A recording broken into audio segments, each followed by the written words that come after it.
ఈరోజు దేవుడు నీకు రైట్ వే చూపిస్తే నీ మార్గం అంతా సరళమవుతుంది. అక్కడ జరిగిన దెబ్బలు కూడా నీకు ఆశీర్వాదాలు అవుతాయి.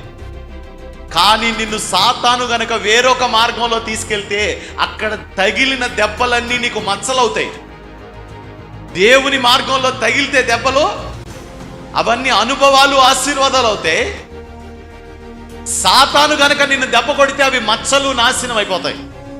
దేవుడు చేయమంటే, దేవుడు చేయొద్దంటే మానేయాలి. ఇప్పుడు దేవుడు ఏం చెప్తున్నాడు? ప్రతిరోజు సీరియస్గా నువ్వేం చెప్తున్నావు ప్రభువా? నువ్వేం చెప్తున్నావు? నువ్వేం చెప్తున్నావు? నువ్వు చెప్పింది నేను చేయగలుగుతున్నానా లేదా?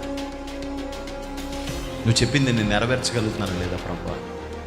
ఆయన చెప్పినది చెప్పినట్టు చేస్తే నువ్వు సిగ్గుపడవు. నీకు చెప్తాడు ఆలోచన.